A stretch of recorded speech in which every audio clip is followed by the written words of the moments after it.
আপনার বাচ্চার কি বারবার ঠান্ডা কাশিজনিত সমস্যা হচ্ছে? নিয়মিত ওষুধ খাওয়ানোর পরও কিছুদিন পর পর একই সমস্যা লেগেই থাকে? এই সমস্যাটা কিন্তু মোটেও অবহেলা করার মতো নয়। আমি ডাক্তার রিজওয়ানা রশিদ, কর্মরত আছি চট্টগ্রাম নগরীর মা ও শিশু হাসপাতালে শিশু স্বাস্থ্য বিভাগে সহকারী অধ্যাপক হিসেবে। সেই সাথে চেম্বার করছি গোলপাহাড় মোড়স্থ নিউরোকেয়ার ডায়াগনস্টিক সেন্টারে প্রতি শনিবার থেকে বুধবার। অনেক বাচ্চাই আছে যারা প্রতিনিয়ত সর্দি, কাশি, শ্বাসকষ্ট, নাক বন্ধ থাকায় এই ধরনের সমস্যায় ভুগতে থাকে।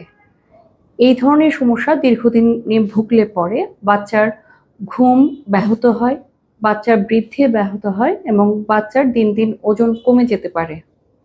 এই ধরনের সমস্যা কেন হয়? দেখা যায় যে বাচ্চাদের 6 মাস পর্যন্ত বয়স পর্যন্ত যদি আমরা এক্সক্লুসিভ ব্রেস্ট ফিডিং না করি, এই ধরনের সমস্যায় আক্রান্ত হওয়ার সম্ভাবনা খুব বেশি। সেই সাথে আরও কিছু কারণ রয়েছে, যেমন হঠাৎ করে আবহাওয়ার পরিবর্তন, বাচ্চার নিজস্ব রোগ প্রতিরোধ ক্ষমতা কম থাকা, বাচ্চাকে পুষ্টিকর খাদ্য কম দেওয়া, সেই সাথে সংক্রমণযুক্ত শিশুর নাগালের মধ্যে যাওয়া।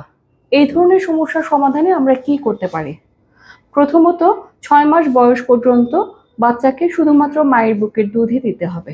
সেই সাথে বাচ্চার টিকা নিশ্চিত করতে হবে। বাচ্চাকে খাওয়ানোর আগে এবং খাওয়ানোর পরে হাত ভালোভাবে পরিষ্কার করে ধুয়ে নিতে হবে এবং সেই সাথে আবহাওয়া অনুযায়ী পোশাক পরিবর্তন করতে হবে এবং বাচ্চাকে ধুলোবালি, ঠান্ডা থেকে দূরে রাখতে হবে। বাচ্চার সর্দি, কাশি, শ্বাসকষ্টজনিত সমস্যার সমাধানের জন্য আমার সাথে পরামর্শ করতে চাইলে যোগাযোগ করতে পারেন চট্টগ্রাম নগরীর গোলপাহাড় মোড়স্থ নিউরোকেয়ার ডায়াগনস্টিক সেন্টারে এই নাম্বারে।